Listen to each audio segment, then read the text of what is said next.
Hey everyone, we are getting to the end of my Lucifer coverage. In this video, I'm going to be breaking down volume 10, Morningstar, and then after this, there is just one more volume. Now, I think basically the entire series has been building up to volume 10 here, and this volume is, I think, the best, the most exciting. Everything is culminating in this particular story arc here, the Morningstar story arc. We're going to have a big war in heaven, and we're going to meet God and learn what his deal is, so it is very exciting. Let's dive into it. Lucifer, Volume 10. Lucifer, Volume 10, Morningstar, written by Mike Carey, art by Peter Gross, Ryan Kelly, Colleen, Doran, and Michael W.M. Kaluta. This volume covers Lucifer issues 62 through 69. Lucifer issue 62, The Wheels of God. In Hamburg, Germany, the angel Solomon, God's instrument of punishment, continues his mission to mete out justice as he sees fit. He crafts an intricate scheme to punish some he sees as doing ill in Hamburg.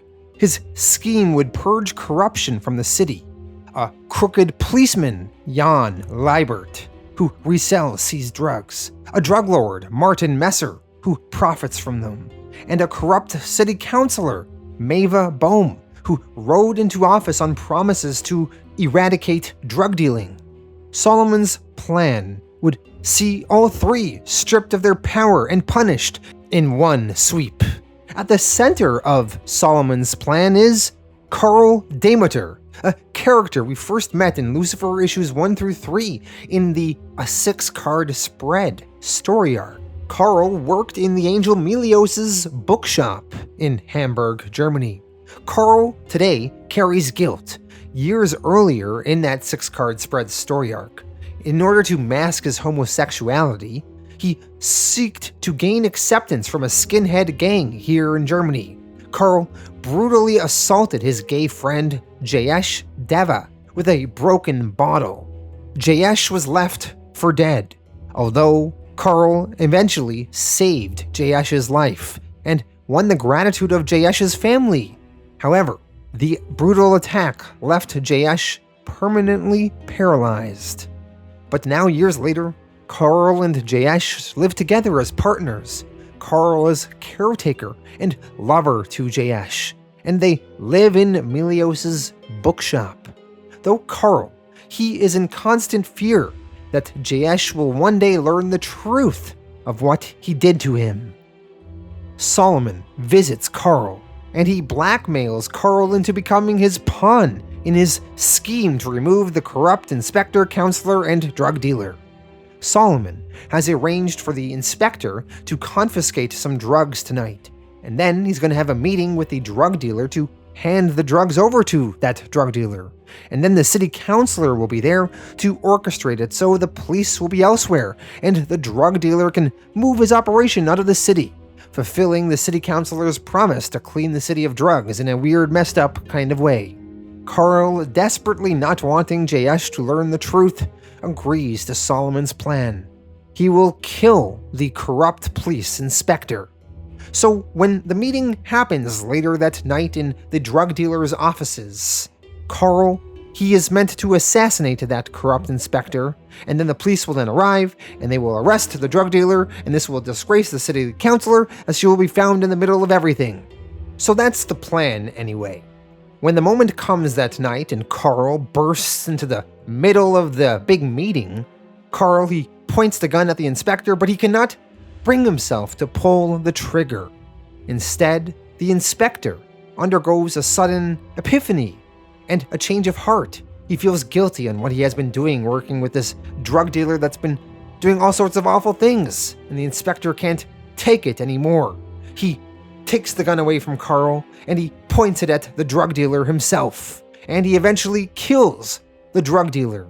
The drug dealer's goons then kill the inspector, and in the middle of all the action, the city councilor escapes and Karl flees, and Solomon's plan kind of collapses. In the aftermath, Solomon in the street, he is met by the angel Melios, who confronts him and tells Solomon, Your equation doesn't balance, Solomon. You've left out too many crucial variables. Melios, he then questions whether Solomon's judgments are too much his own and not God's. Solomon angrily says back, Melios, why do you stay my hand, angel? I do God's work. Melio asks, do you? I left the host because God would never tell us what his work was. And now, of course, it's too late to ask him. Solomon angrily yells back, he cares about justice. His work is justice, and he appointed me to embody it. Melios counters, perhaps, or perhaps you enact a drama of your own making. Either way, Melios says Solomon's presence is required now in the Silver City, and he has come to take him there.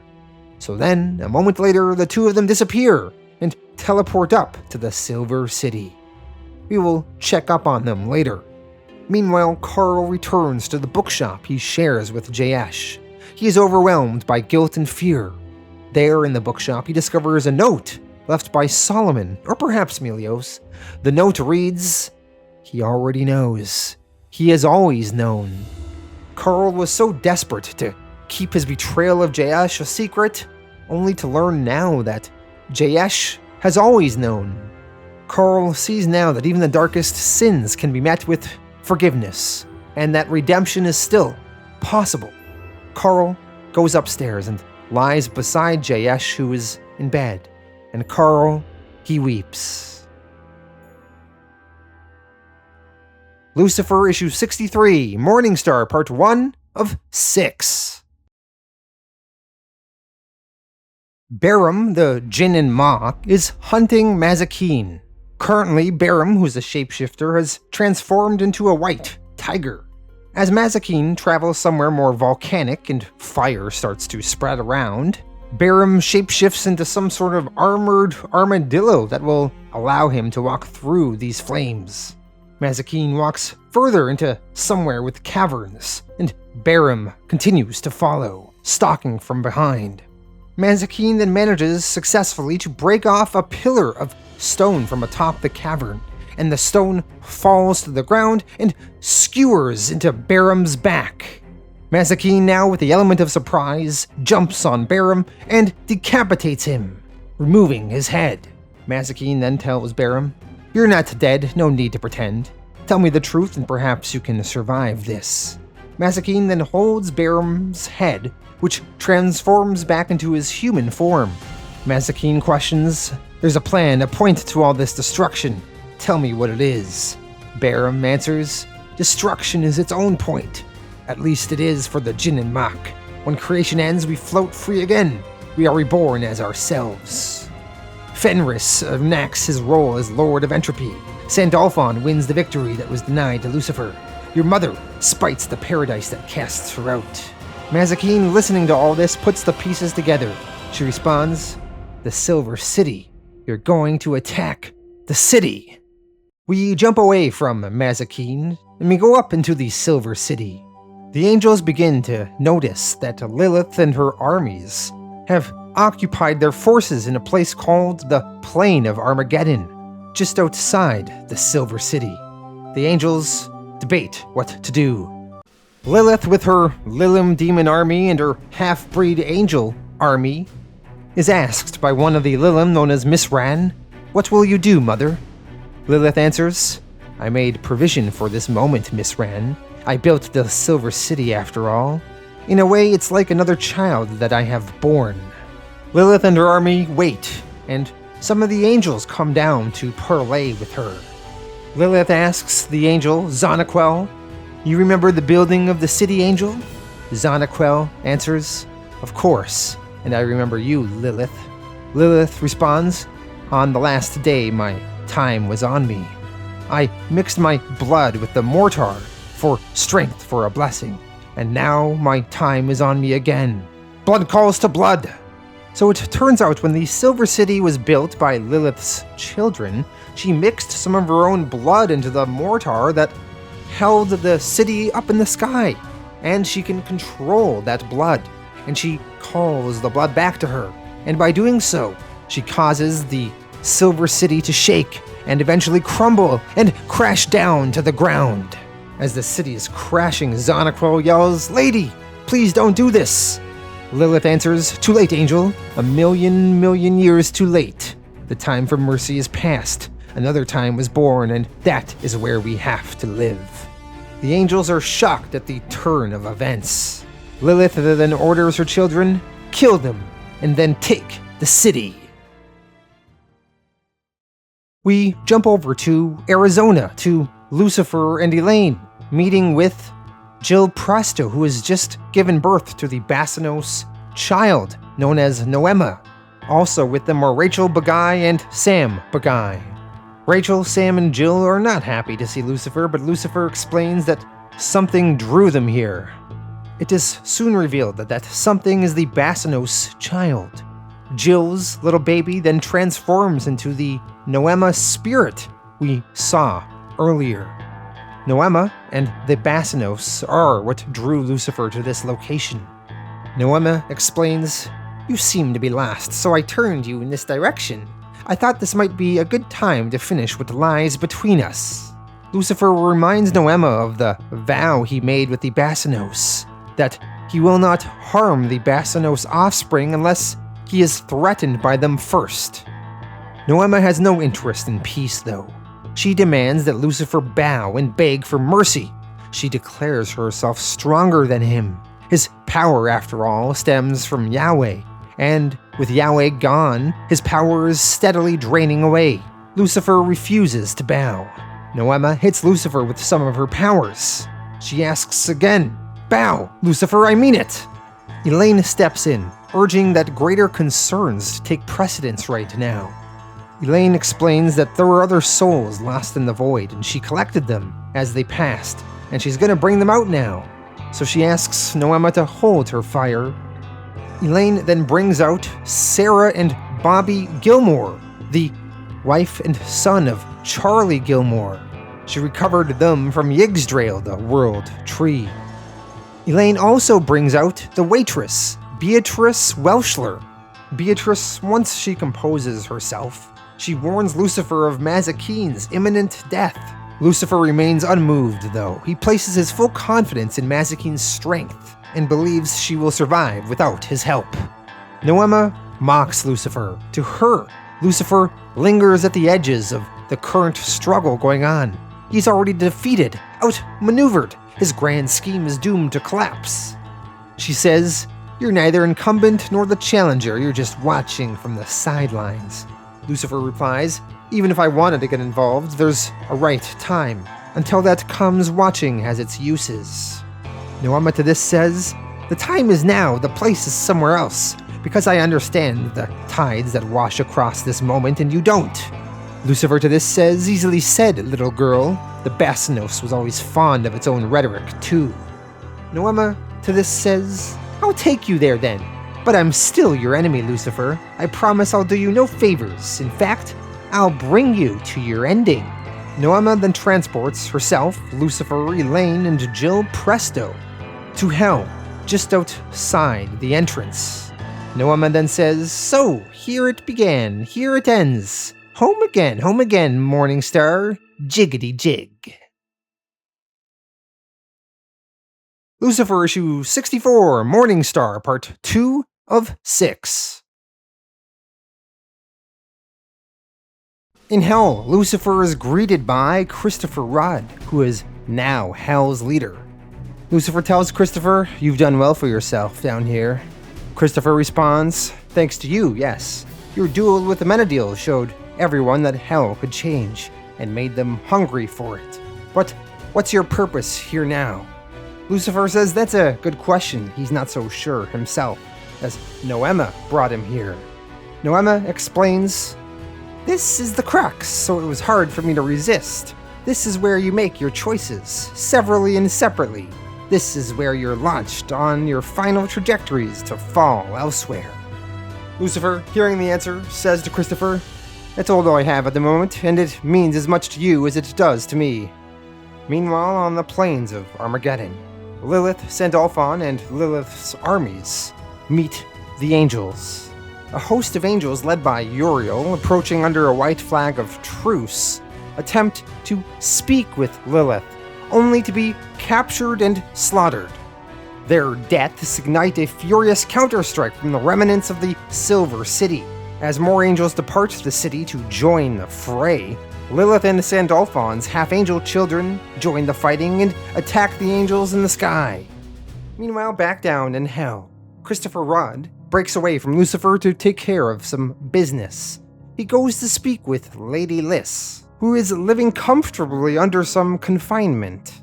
Lady Liss in the past attempted to raise a rebellion against Christopher Rudd. Despite this, though, he offers her freedom, only if she promises to attempt to not harm him any further.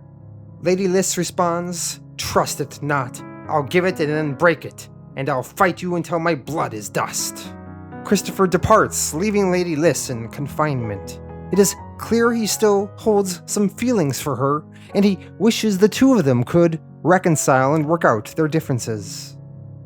Later, Christopher Rudd escorts Lucifer and his companions to the ruins of his former dwelling. Along the way, through some conversation, Lucifer says he knows what Christopher Rudd is planning, that he plans to attack the Silver City and bring the host of heaven to heel.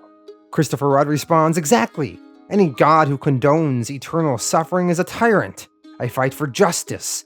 Justice in eternum." Elaine tells Christopher that he can't win against the angels. Lucifer replies with, "Yahweh gone, I think he could, but there's more at stake than you might think, Rudd, and your timing couldn't be worse." Once Lucifer, Christopher, and the others arrive at Christopher's former dwelling, the silent angel Duma awaits them. Also awaiting for them there is Mazikeen.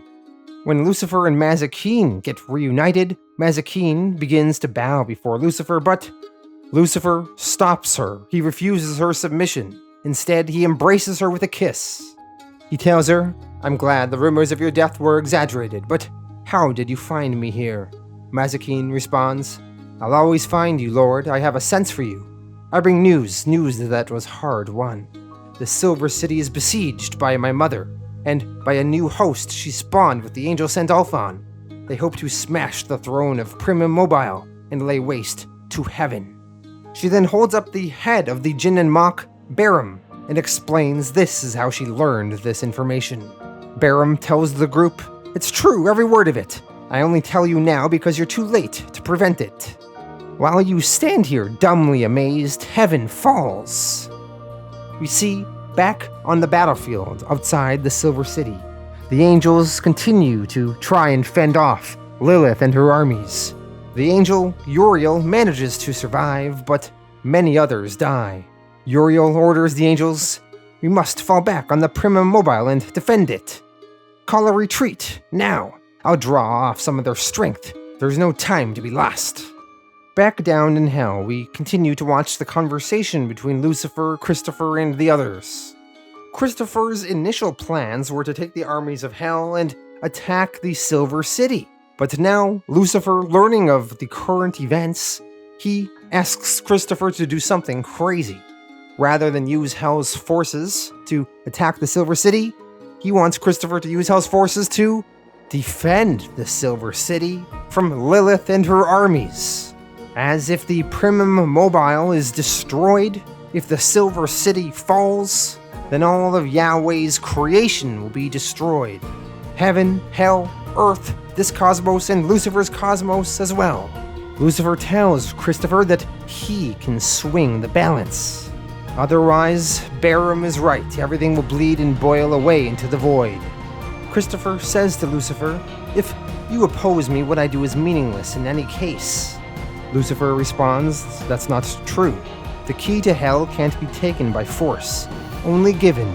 Attack heaven as you intend to do, and you, and not just Yahweh's reign, but his creation. Fight on heaven's side, and you leave me a window to work in. But it has to be your choice, and it has to be quick."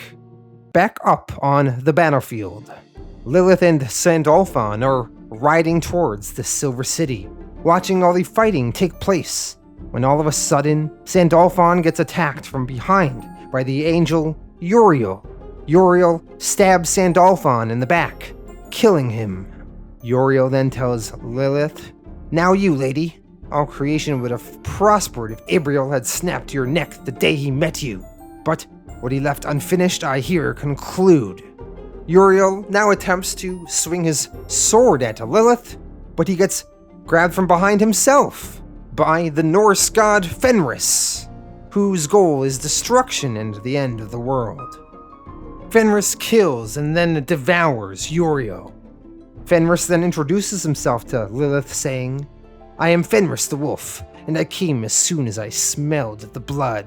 So it seems that while Lilith has lost Sandalphon, she has gained a new ally in Fenris. Back down in hell, Christopher Rudd debates what to do. Should he do as Lucifer says and defend heaven? Christopher contemplates. I am not a good man, nor a brave one. In truth, I was sent to hell for a reason, and I cannot say it was excessive or unjust. I killed an innocent, a child, who loved me and trusted me, to spite a woman who could no longer do either. And the sins that I have added to my tally since I came to this place, the betrayals, the lies, the murders. Oh God, where is my righteousness? Where is my redemption? And what shall I do now? What shall I do? Lucifer issue 65, Morningstar, part 3 of 6.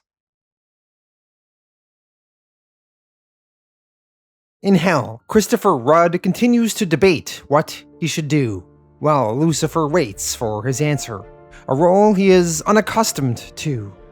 When Elaine questions Lucifer, he reveals his real plan.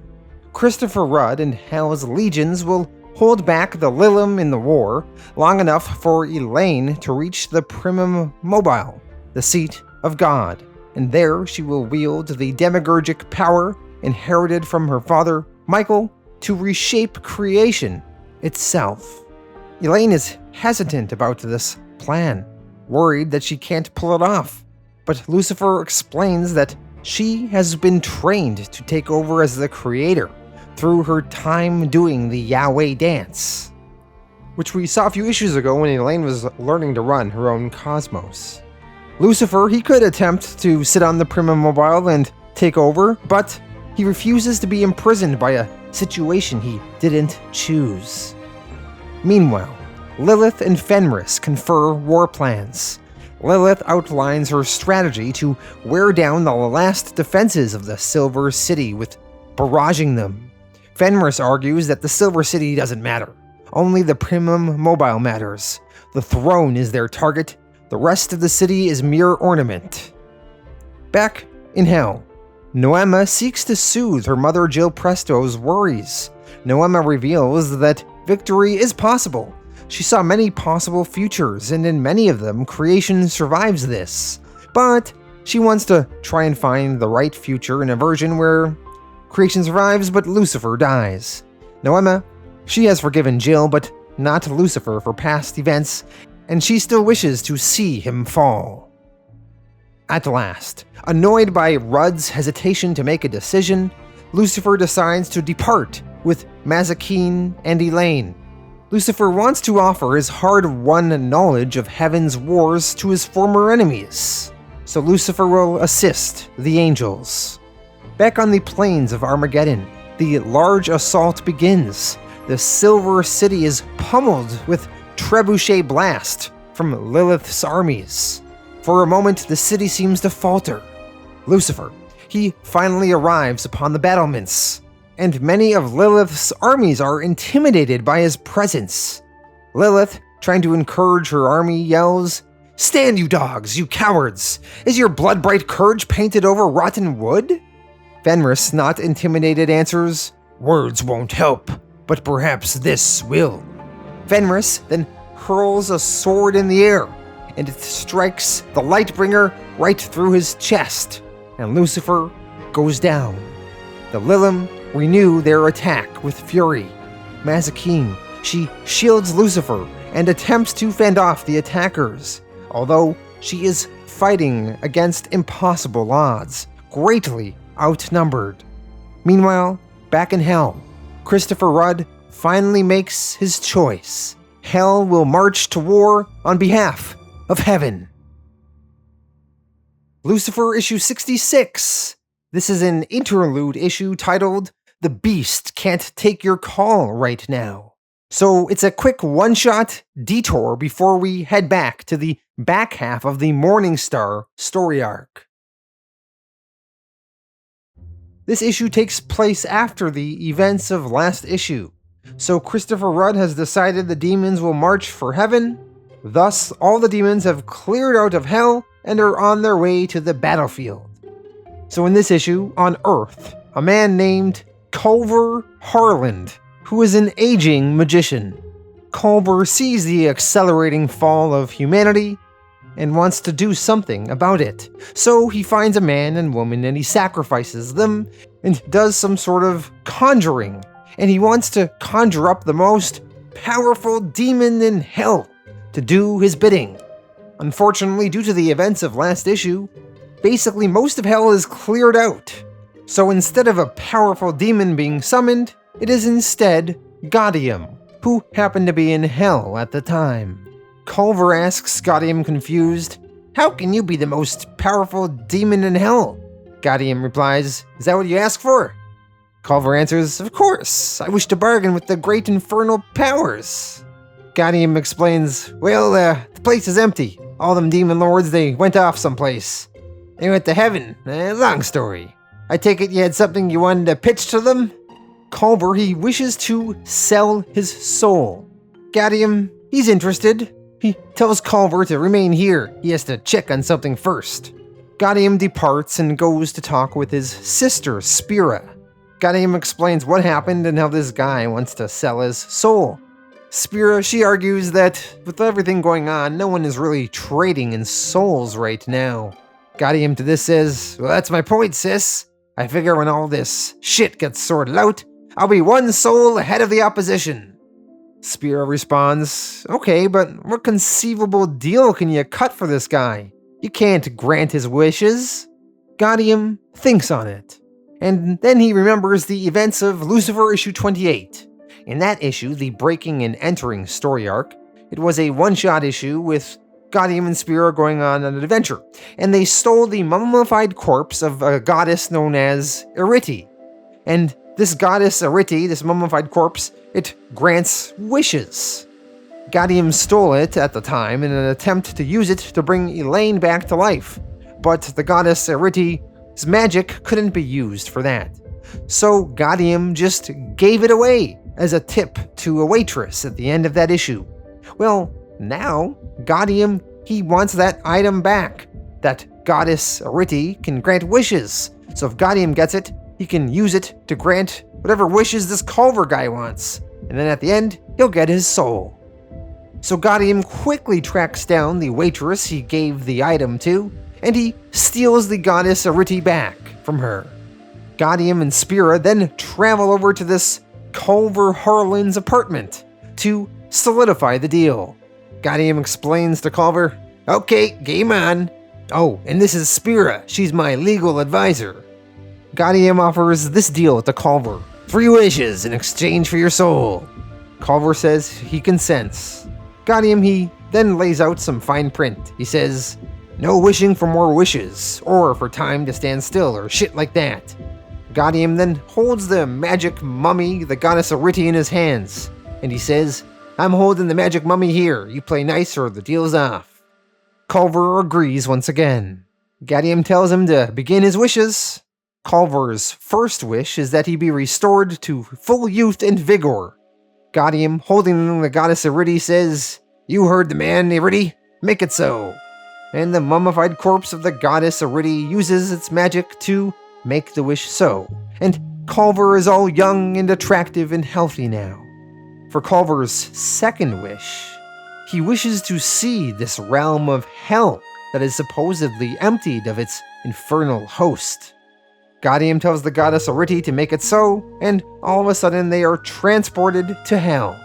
Culver then quickly makes his final wish. He says, "I want to be the lord of this realm, to have dominion over it for as long as I shall live. This is my third and final wish. Make me lord of hell, and over the denizens of hell in their several ranks and degrees."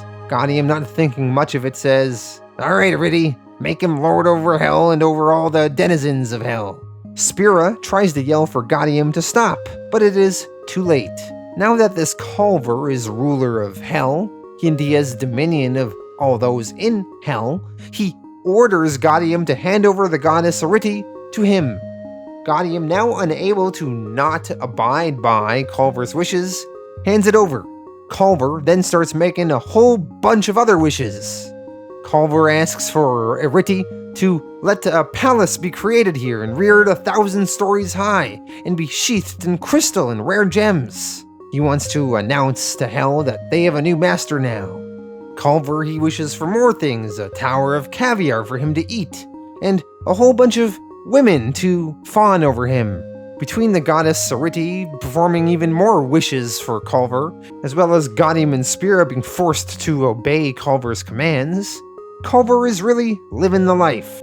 At some point, though, Spira speaks with Culver and explains that soon the usual occupants of hell will be back, and when they come back, Culver may find himself having a hard time staying in charge. When Culver asks who these others are, Spira explains, "Oh, the usual ones. The angels, the Hellkin, the gods of the 87 pantheons, the endless, the fairy folk, the lords of chaos and order.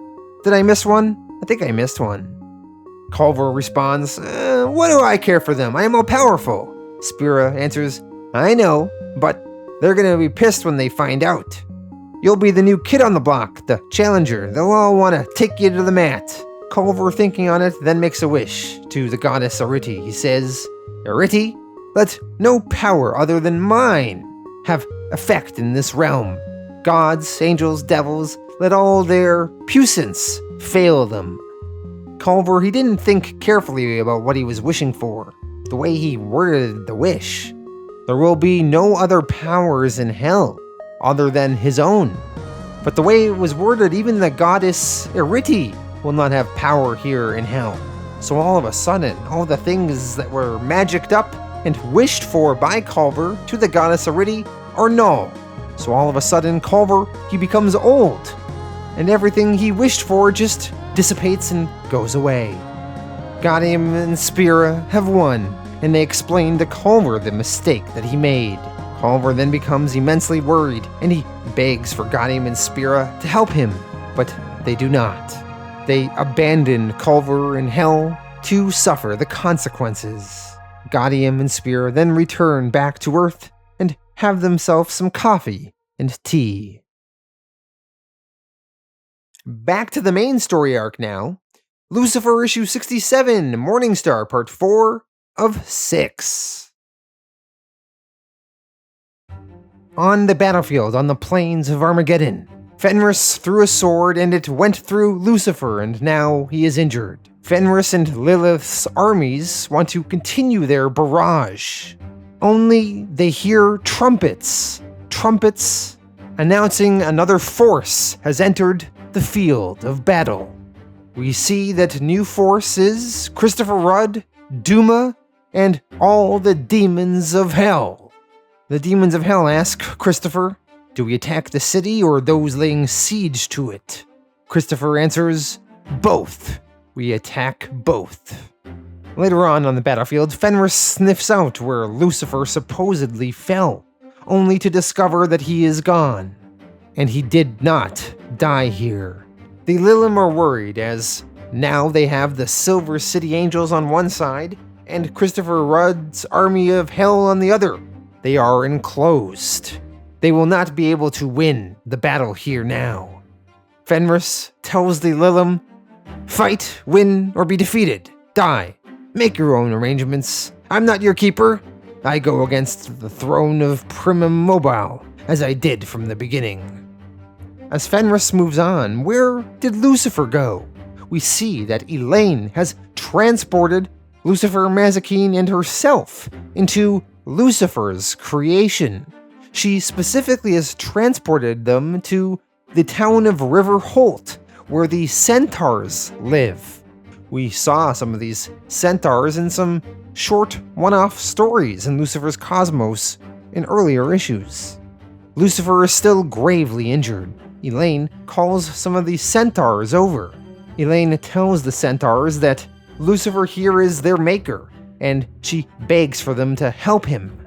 The centaurs also recognize Elaine, as Lucifer made Elaine a sort of goddess here, although she was not to be worshipped. The centaur says to Elaine, "Oh, you are Elaine, the mediator, the vessel of all mercies who may not be praised, but who we love in the silence of our hearts." The centaur, who has some magical abilities, uses them to heal Lucifer. She closes the wound and says he will heal with proper rest. Lucifer sits up almost immediately, though, and he coughs. With proper rest, I presume that's intended as some kind of joke. Lucifer, he's ready to get back to the action. He tells Elaine, "Take me back to the city. This sideshow has eaten up enough time already." So Lucifer, Mazikeen, and Elaine travel back. Back on the fields of Armageddon, with Christopher Rudd's Demon Hell Army, the tides of battle have turned. A majority of the Lilim army fall. Not only has Christopher Rudd's Hell Army taken out the Lilim, but they also marched into the Silver City, and the heaven host there abashed surrendered without a fight. Fenris, meanwhile, on the battlefield, was not interested in trying to turn the tide of battle. He only cares about the Primum Mobile and destroying it. So he gets inside one of the trebuchets about to launch a boulder, and as the boulder gets flung, Fenris grabs onto it and rides it right into the heart of the Silver City, crashing down into the ground. Once Fenris is inside the Silver City, he sniffs, and then he picks up a scent, and he will use that scent to find his way to the throne. Later on, Christopher Rudd and his armies have now made their way inside the Silver City. And soon Christopher is joined by Lucifer, Mazikeen, and Elaine that enter here through a portal back from Lucifer's cosmos. Lucifer asks Christopher, "You've captured the city?" Christopher answers, "It seemed a good way of squaring the circle. Heaven has fallen, but it's safe in my hands." Lucifer responds, "Then let's get to business. Elaine Belloc has to sit on the throne of Primum Mobile and claim her birthright, or nothing is safe." Elaine, she questions Lucifer again. She asks, "What good will sitting on his throne do? It won't bring him back. And why me? Why not you?" Lucifer answers, "Because my priorities are different from yours, and I'll see creation fall rather than sit in that chair. And you have the same choice, of course." One of the Silver City's angels that is listening to all this says, "The host will not accept this." Christopher responds to the angel, "The host, sir, will not be asked. You are my prisoners now. The right to accept or deny has passed from your hands." Christopher then turns to Lucifer, Mazikeen, and Elaine, and he says, "Shall we at least go and see this throne?" Elaine reluctantly replies, Yes, I suppose we should." Christopher tells Lucifer to lead the way. While that is going on, we see some of the many dead bodies on the fields of Armageddon. Among all the bodies, we see Lilith there, crushed beneath a fallen horse. Lilith is severely injured. She then speaks aloud, "I loved an angel. That was where my death began, and these deaths too, all these. Oh, Brydak, my sweet boy, our hearts, our souls' union. Bring him to me, let me see him." Back inside the Silver City, Lucifer and the others have made their way to the long, seemingly never-ending staircase that leads up into the throne room. As they ascend the stairs, they soon notice that they are followed from behind by Fenris. Fenris was following Lucifer's scent. Lucifer tells the others that Fenris must not be allowed to enter the throne room. Mazikeen offers to stay behind and fight him, but Christopher Rudd stops her. She is wounded, and he has many skill with the sword himself. He will stay and try and fend off Fenris. Before Christopher Rudd leaves the others behind, though, he wants a word with Elaine. If Elaine truly is going to sit on the throne and become the new god, and remake the world in her own image, he has a request. He asks, "Promise me this. If creation endures, rebuild it without a heaven or a hell. Let sick souls be healed, not whipped like dogs, nor bartered like sweetmeats." Elaine agrees. She says, "If I have anything to do with rebuilding Christopher Rudd, there won't be a hell. I don't have the stomach for it." Christopher to this says, "Then I'm answered. Go to, lady, and farewell." As Christopher stays behind, the others continue their ascent. Lucifer tells Christopher, "Every second you buy us will be worth having." Eventually, Lucifer, Duma, Mazikeen, and Elaine make their way to the top of the stairs, and they enter the throne room.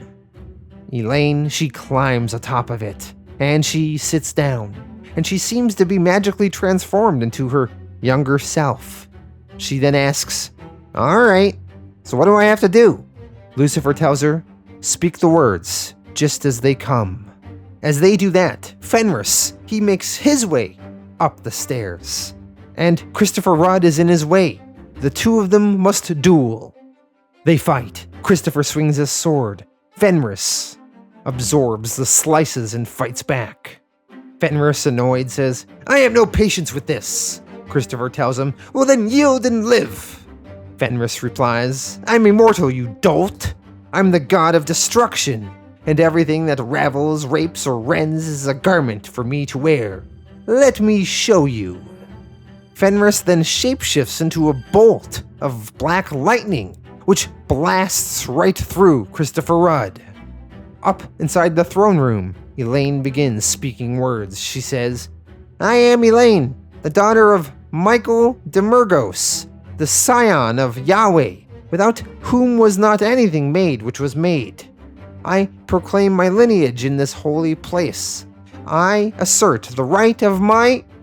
Before she can finish talking, Fenris, in the form of this bolt of black lightning, blasts up the stairs, and it shatters the Primum Mobile before Elaine can finish her task. Lucifer issue 68, Morningstar part 5 of 6. Fenris has destroyed the Primum Mobile. Destruction is assured. Or is it? Elaine wakes up in a new and incomplete place that looks to be her childhood bedroom. When she opens the door to her bedroom, she's in a white void. But slowly the world forms around her. She walks downstairs. She heads into a kitchen. In the kitchen appears to be her mother, Barbara Belloc. Only it's not actually Barbara, and Elaine seems to know this. She says, "You're not my mom. Why do you want to look like her?" It turns out that this woman pretending to be Elaine's mom is God, is Yahweh, the creator. He was trying to take a shape that Elaine would find comfortable and soothing and recognizable. Elaine instead just found it a little bit off-putting. God switches into the form of Gaudium. Then he switches into the form of Elaine's father, Michael. Then he switches into the form of Lucifer. Elaine tells God, Stop changing, just be one person. Be someone I don't even know. Then we'll talk. And after that, I'd like you to send me back." So God then changes his appearance to be a portly man with a large mustache and a bowler hat. And this final form here is the main one that we are going to be associating with God for the rest of this book. So this is God, everyone. God tells Elaine, "We'll need to wait for a moment or two until my other guest arrives." Back to the shattered remains of the Primum Mobile. Outside the entrance to the throne room, we see Christopher Rudd lying dead on the stairs. Inside, we see an injured Mazikeen, Duma, as well as Lucifer. The Bassinos child Noema has arrived to witness the final destruction. The Norse god of destruction, Fenris, slowly starts to reform himself from that black lightning form he took earlier. Lucifer then stands up and prepares to fight Fenris off. Noema is here to witness it all. She really wants to see Lucifer meet his end. As Lucifer and Fenris trade some blows, Noema watches from a distance. She finally decides to strike Lucifer directly. With a sword in the room, she makes it float into the air, and then she makes it stab Lucifer in the back. Lucifer goes down. Fenris, he gloats, "Oh, you gods, you powers and presences and purveyors of providence, this must surely be the last fight of all." As Fenris smiles out on the battlefield of Armageddon, Lilith, dying, is speaking to some of the demons coming to collect her. Lilith says to them, "My daughter, Mazikeen, does she live? Does she thrive? I tried to kill her, but it broke my heart. She is so like me. It is amazing to see. We must learn not to love, soldier. I was never cruel until I loved." As Lilith talks, all of a sudden she pauses. And Lilith, all of a sudden, her mind or spirit gets transported to Elaine and God in this astral void, which is formed into the shape of Elaine's childhood home kitchen. When Lilith arrives here, she is confused. God, he says, good. Now I believe we may begin. Elaine Belloc, this is Lilith. Lilith, my granddaughter, Elaine." Lilith asks, "Begin what? What are you, and what place is this?" God answers, "This place is hard to explain, but I am the architect of all your misfortunes. I am God." Lilith slaps God in the face. God, unshooken, continues, "Perhaps we should go outside. I think this may be easier there." God makes Elaine and Lilith follow him outside of this home. Up in the night sky, the moon is there. Elaine comments, "The moon looks wrong, the wrong color." God replies, "Oh, that. No, that isn't the moon." God, he then reaches up into the sky and grabs the moon and brings it into the palm of his hands, and he says, "This is the whole of creation seen from the outside. In fact, this is why I brought you here. I'd like you to help me decide what to do with it." God, he continues holding the whole of creation in his hands. God then explains his plans were a little bit flexible here at the end of time. He originally thought one of his sons would stand in Elaine's place, and in Lilith's stead, God expected perhaps Fenris, but Fenris is busy elsewhere. Elaine and Lilith still don't understand. God continues, "Yes, of course, I know everything, but omniscience is objective, disengaged. For this one thing, I decided there should be advocates to plead on both sides of the issue. So, should I repair creation or destroy it?" So God wants Elaine and Lilith to debate what he should do. Should he repair creation, which would be what Elaine would be perhaps arguing for, or should he destroy it, which is perhaps what Lilith would want? Lilith immediately chimes in, "Destroy it! How can you even hesitate? You created a cosmos where all things live in pain, tormented, flawed, afraid, where beauty, if it exists at all, is an occasional accident."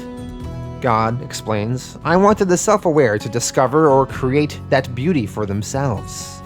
Lilith counters, "And so they do. They wage wars about it, meaning kill each other to possess it, or destroy it because it frightens them.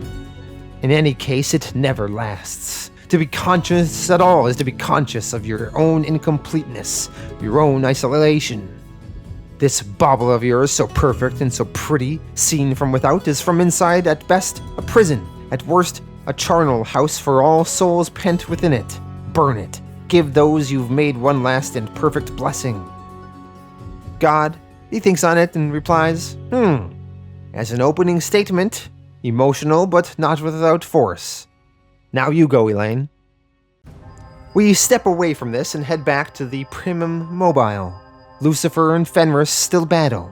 Lucifer was stabbed in the back by Noema, But Lucifer still fights on, and with his own force of will, he stands back up and he plucks the bloodied knife from his own back and uses it as a weapon. This gives Noema pause. It makes her wonder if she made an error. His will is infinite, and it's hard to feed infinity into an equation.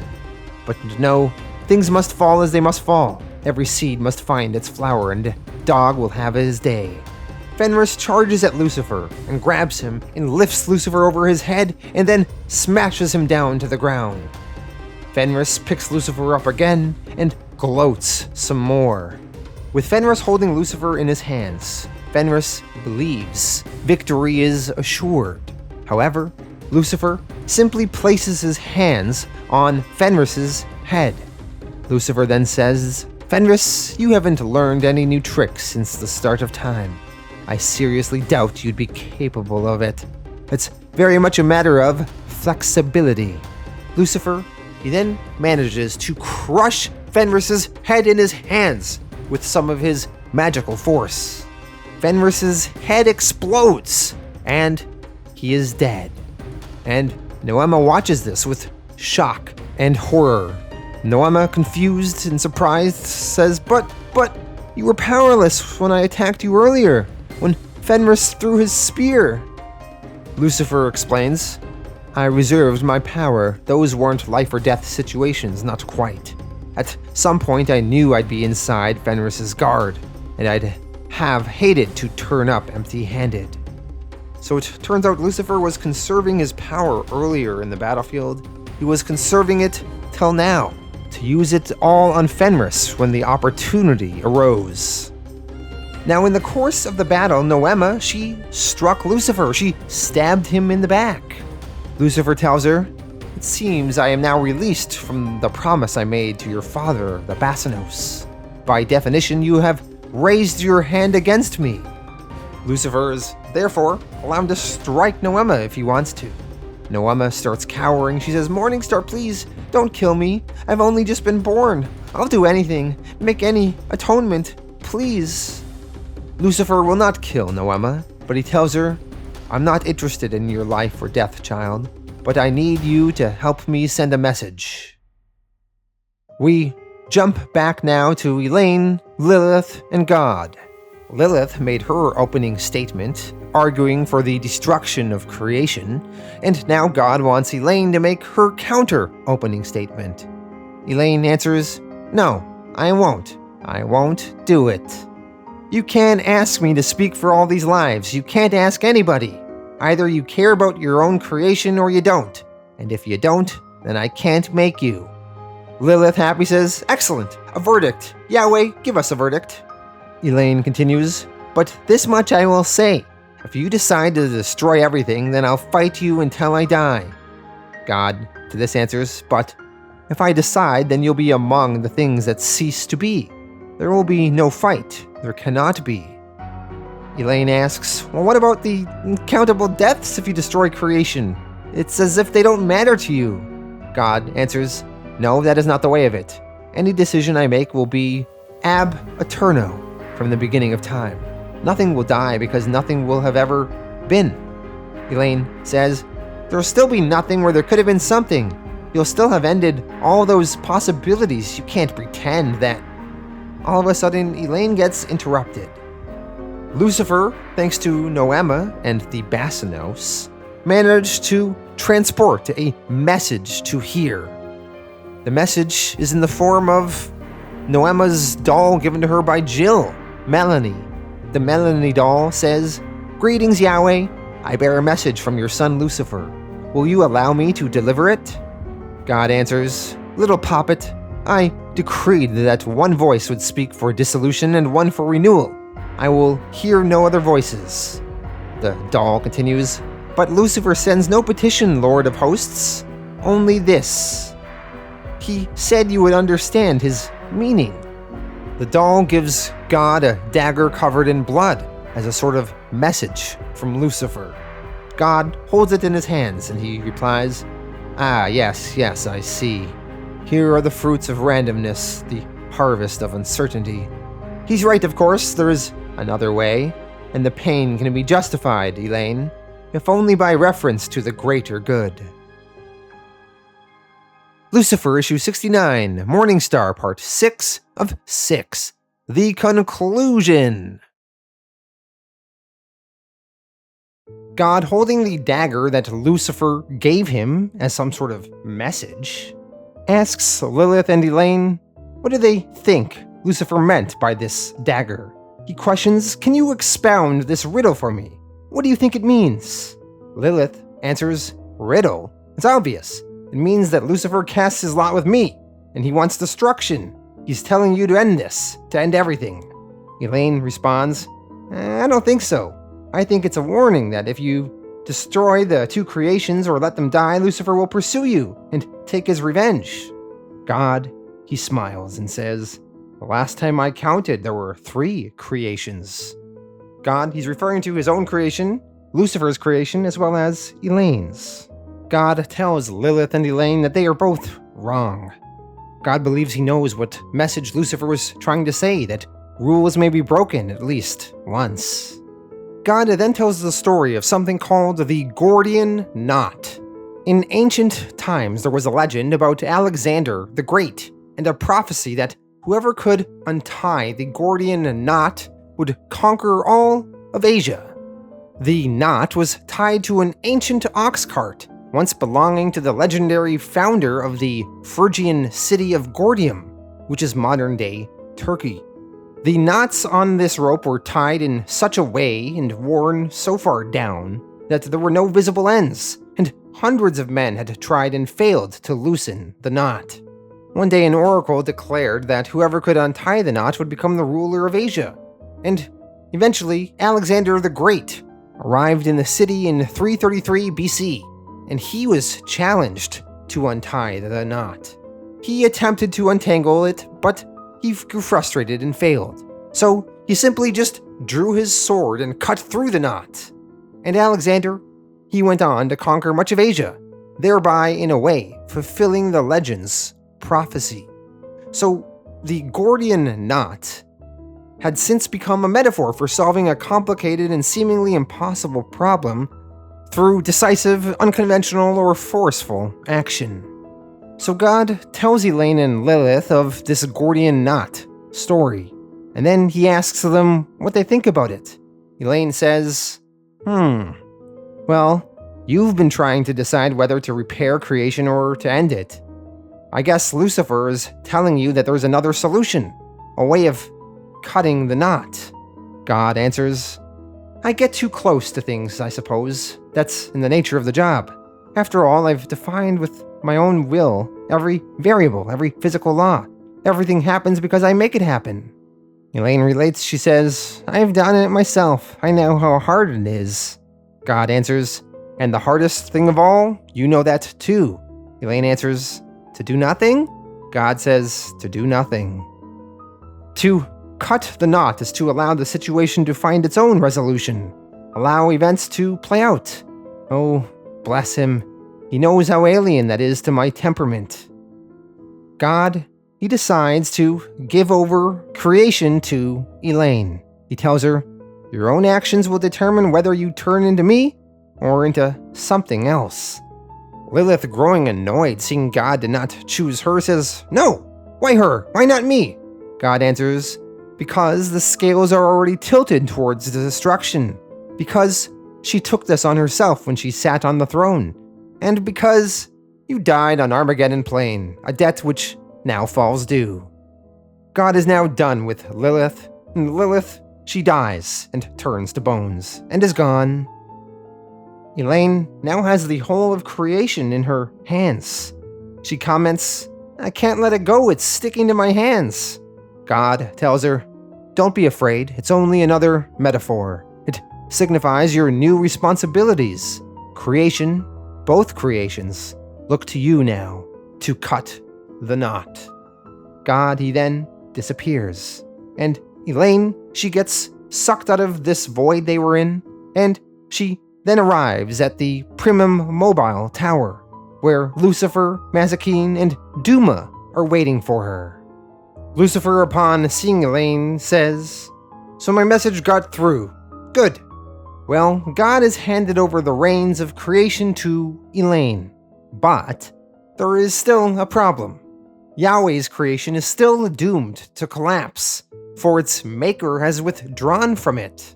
And because Lucifer spilled blood upon Yggdrasil, the world's tree, his own creation will also fall. Only Elaine's creation that is bound to her name can endure. Elaine, though, she comes up with an idea, and she enacts her plan. Elaine gets Duma to summon the fastest and strongest angels he knows. Elaine then inscribes 2 gateways with her name that will lead into her cosmos, and then 4 angels grasp the corners of one and fly outward in 4 directions. And then Elaine, Lucifer, Duma, and Mazikeen take the other. Elaine then soars all across Lucifer's cosmos, dragging behind her a mantle of light. At last, she sees Lucifer and the others approaching from the other side, and they converge at the same instant. And then all that seems to remain is the void. Apparently, what Elaine and the others have done is stretch the doorway so that they can fit Lucifer's cosmos and Yahweh's cosmos inside Elaine's.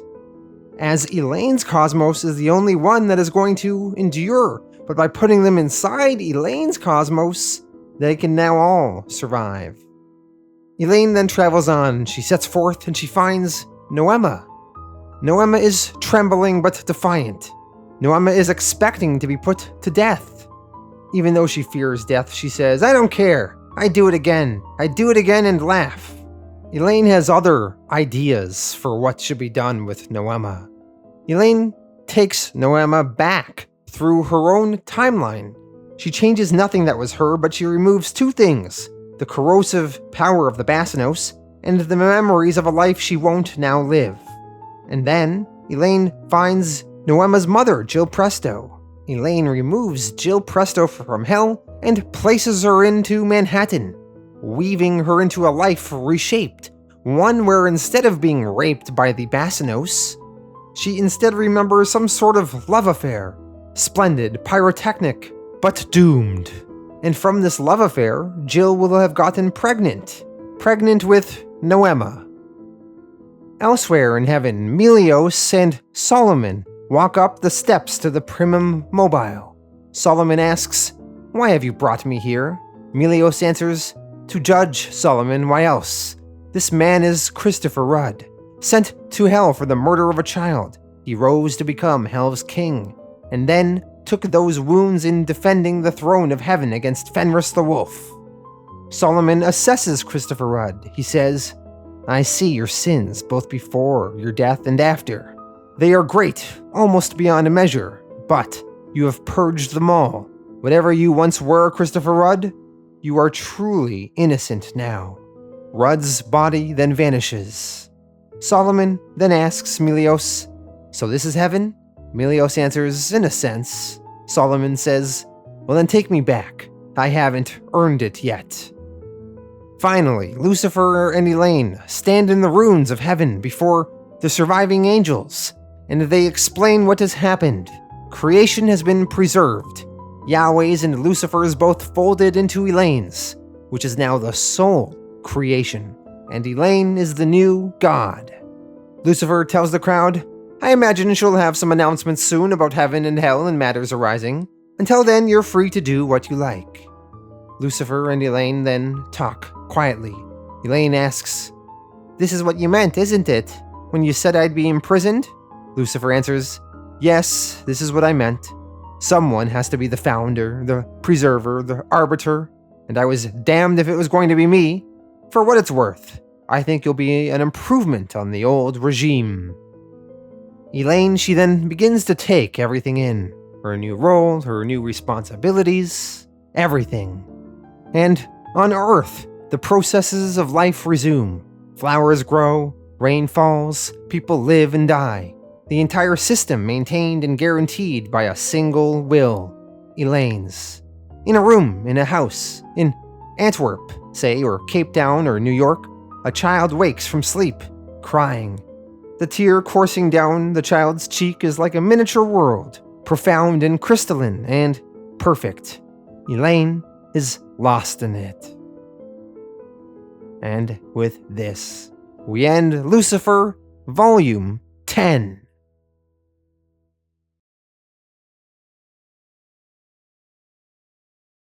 Alright, so that was Lucifer, Volume 10. Let me go through my thoughts on the various issues in this volume. So first, the one-shot issue, issue 62, The Wheels of God. In that one, we go back to Germany and we check back in on Carl and Jayash and Melios and Solomon. And I thought this issue was only okay, but it was kind of nice to check back in on some of those characters, although I didn't really care about them that much. But it was a fine issue, perfectly okay. Not amazing, though.